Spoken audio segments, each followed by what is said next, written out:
Shir on Likutei Sichos, Chelek Tezayin. Wow, Baruch Hashem, a new Chelek. Sicha of Shemos, the fourth Sicha. Short Sicha, full of wow.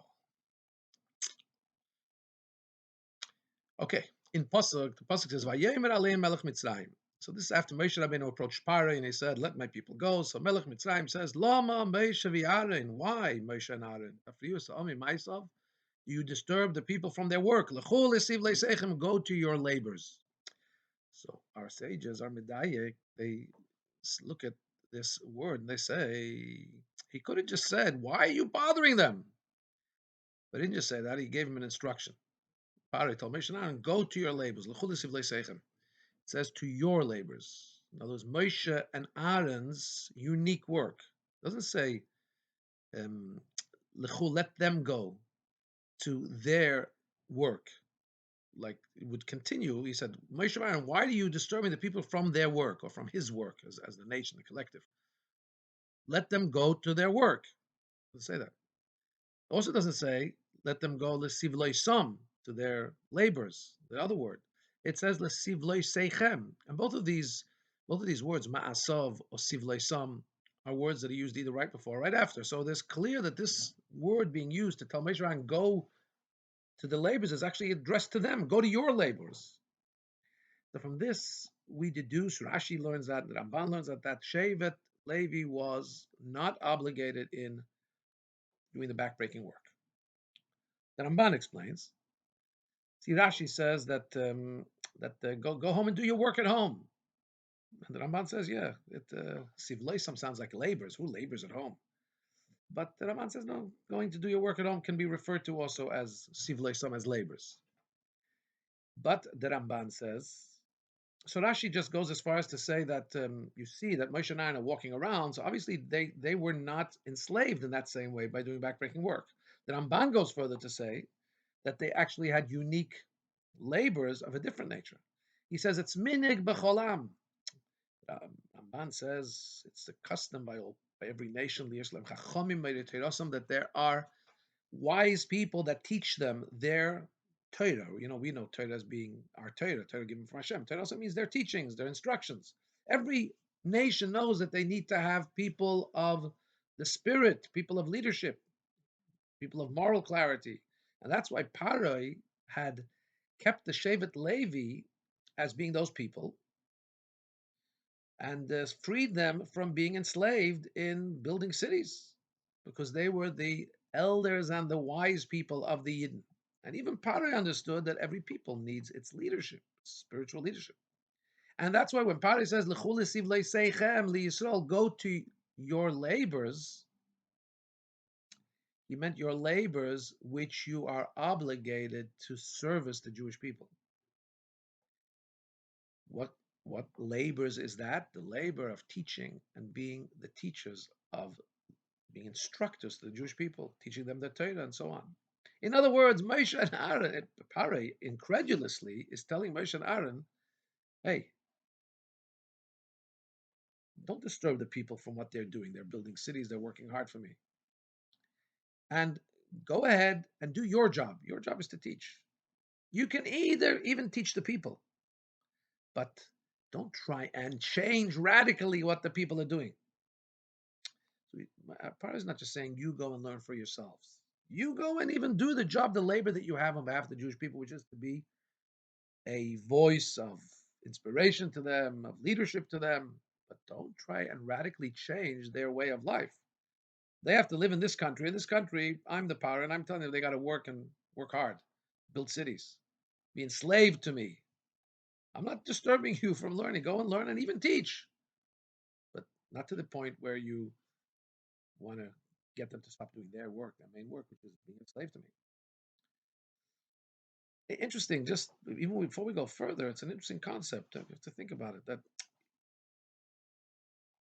Paro, I guess, was really wanted to enslave the people, but he also wanted to get some kind of value from them. And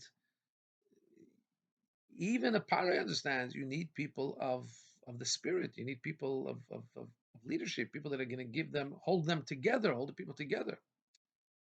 sure there's much to be thought about this. Let's continue here. Base. Zoya says that Chochmatz Mitzrayim, the wisdom of Egypt, was, to use the words of the Zoya, Yoiser Mikol Ha'olam. It was more than the entire world. They were at the lead of the pack in terms of the wisdom of the world. And therefore, Paro was himself leader of the great and wise people of Egypt, kingdom of Egypt. So obviously, what he's saying is not totally um, clueless. It must make sense in the way the world thinks. And here's why.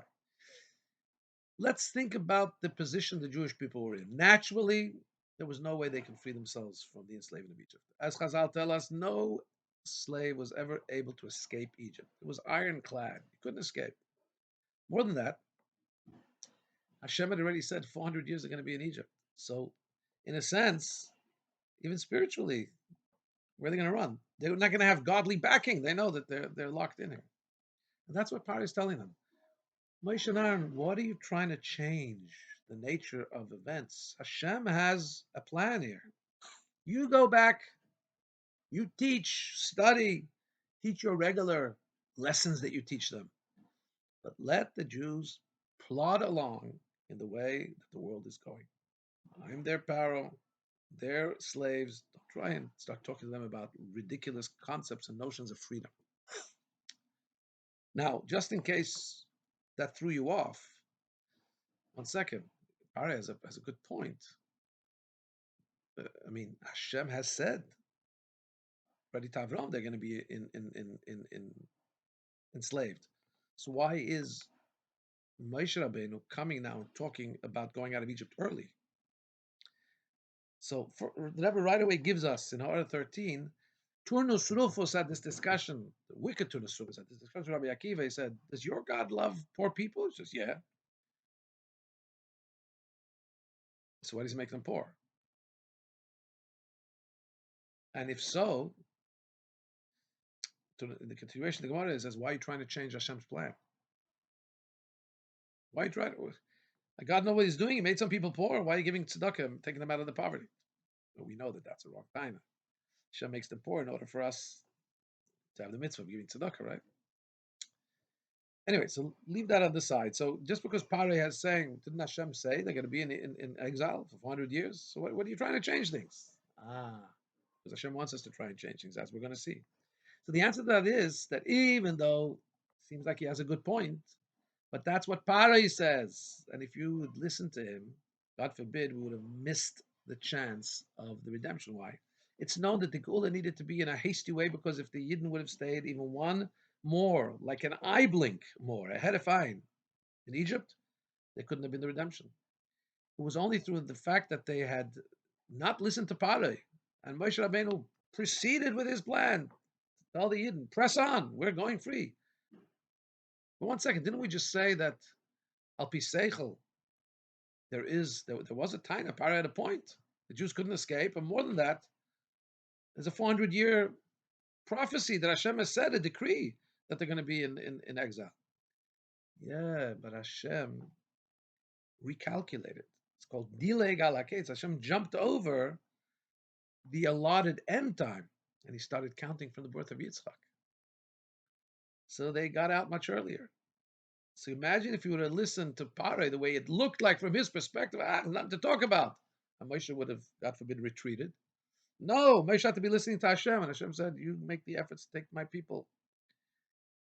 Ultimately, what we thought was going to be a longer stay, Hashem said, the time has come, and if the people are ready to run out, he recalculated, and we left when we left. There's a very important message here. The message here is Gimel. A person shouldn't think, I'm learning Torah. I'm saving myself. I'm taken care of. Especially once in a while, I give a shear to other people. Why is it so relevant to me how another Jew is conducting his life? Is he doing mitzvahs? Or God forbid not. Is he giving his faculties and his powers to Hashem? Or is he giving his energies to Pare?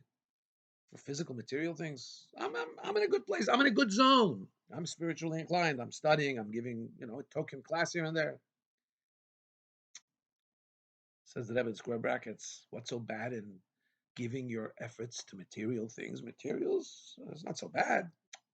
There's gashmias when it's on its own, without the vitality, without the godly intent, the godly chayes in it.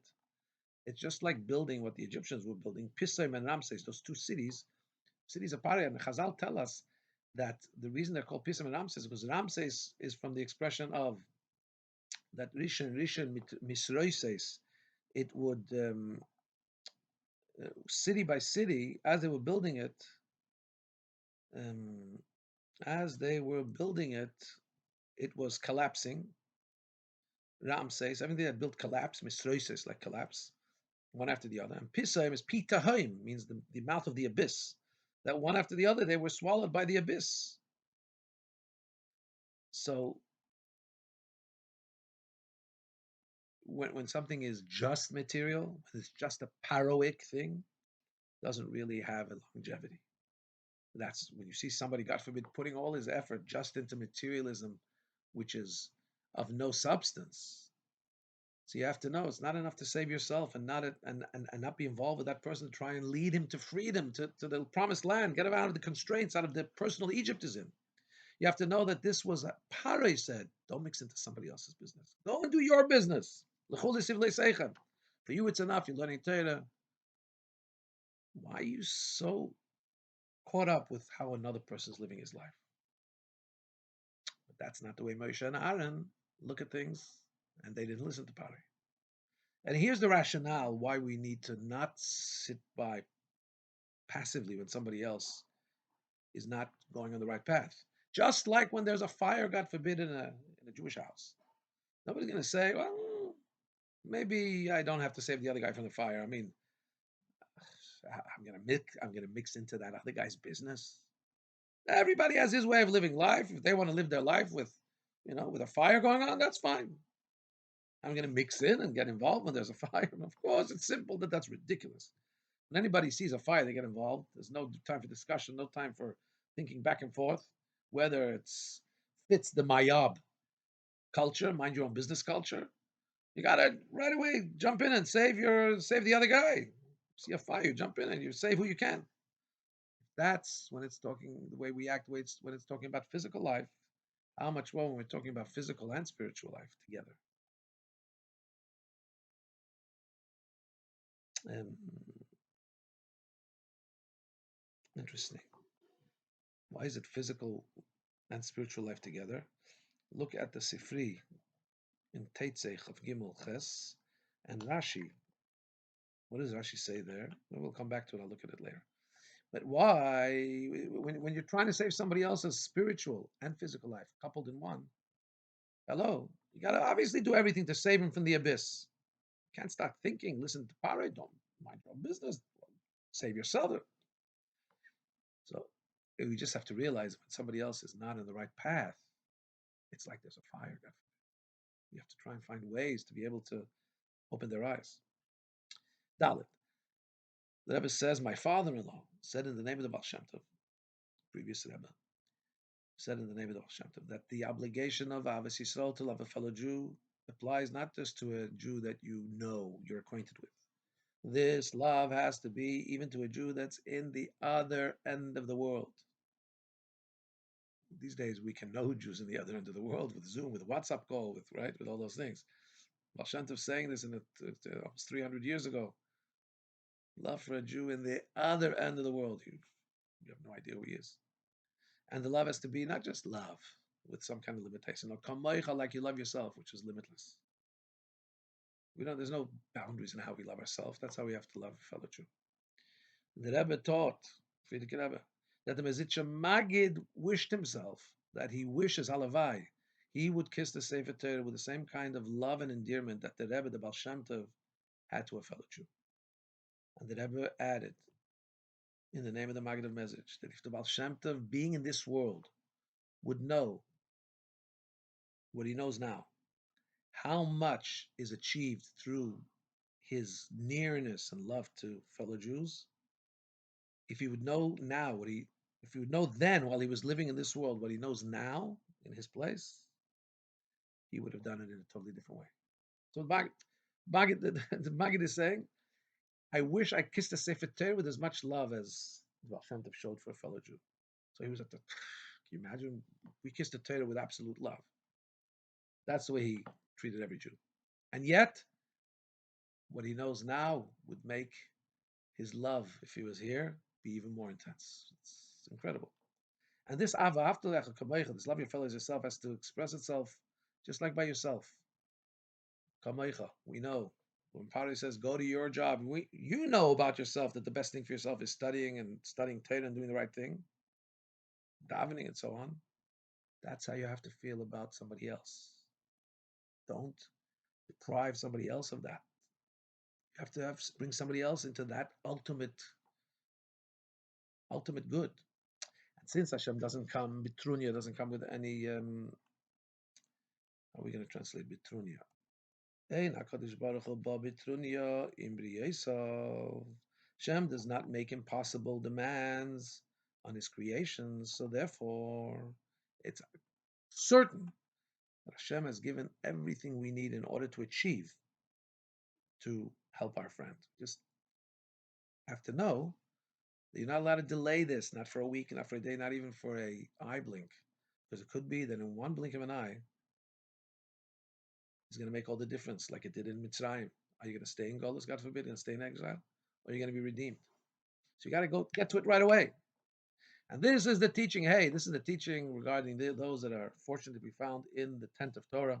Also, Yeshiva Bachrim, and all Jews that are in the shaft of light. In other words, if you're in a place where you know the light, you know the truth, when you see somebody else who his spiritual situation is not the way it should be, it's not light enough.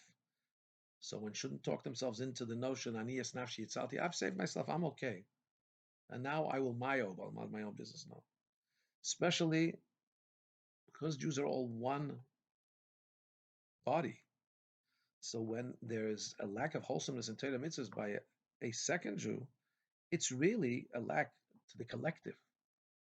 So Rabbi doesn't say this here, but I'm just thinking of the well-known example. You drill a hole in your boat. You can't just say, leave me alone. I'm drilling a hole under my seat. I paid for my seat. No. It's affecting the collective.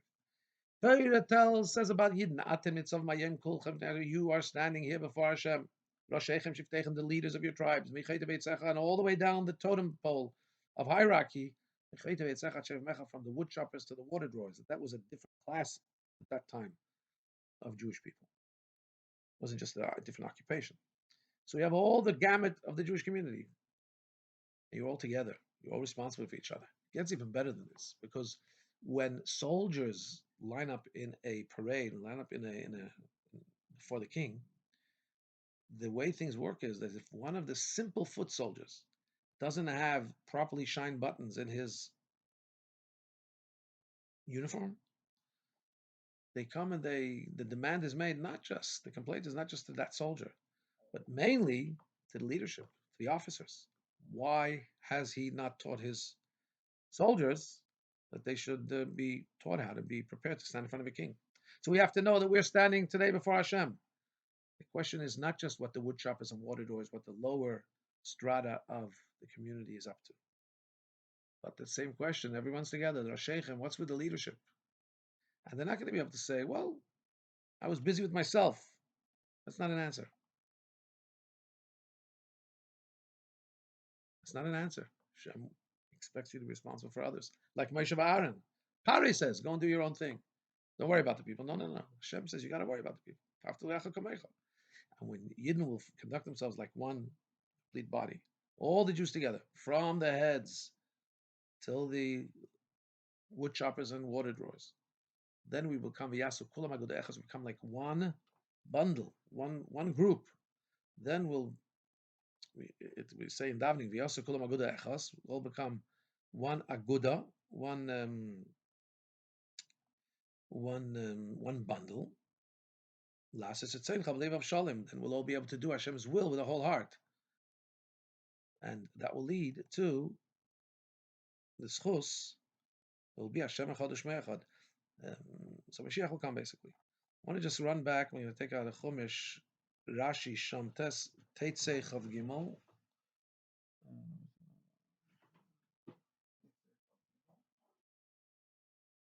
One second. Let's take a look at Parshas Ki Teitzei. Because the Rebbe said that if you have to take care of a Yid Begashmis, if there's a fire, you have to go and save him. Much more so when it's Elam Haza and Elam Habe tied in one.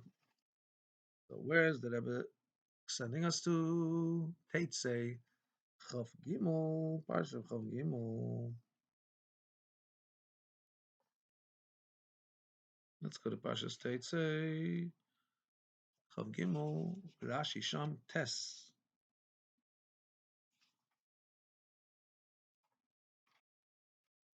Hmm. I don't.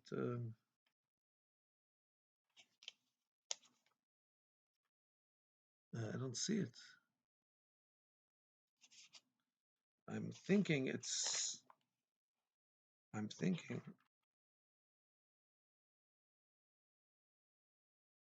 You know what? I'm not sure. Let's see. There's another quote. But Metziel, I'm giving on Alpha.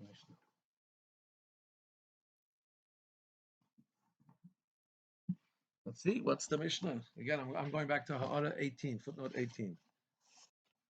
The Rebbe said that there's Elam Haza and Elam Haba, much more so when we about a mitzvah. It's Elam Haza and Elam Haba in one. What's the Rebbe referring to? The Metziel, I'm giving on Aleph, the Mishnah.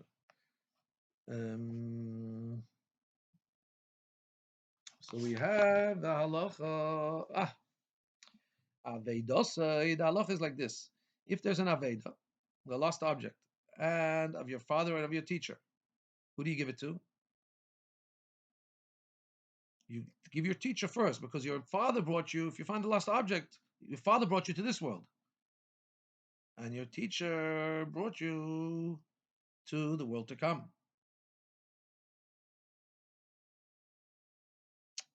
Da-da-da-dum.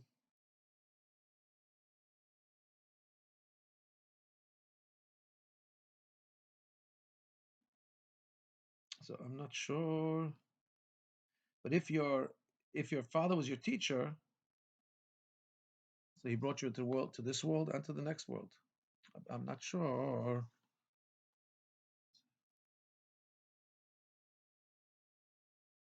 Anyway, sorry.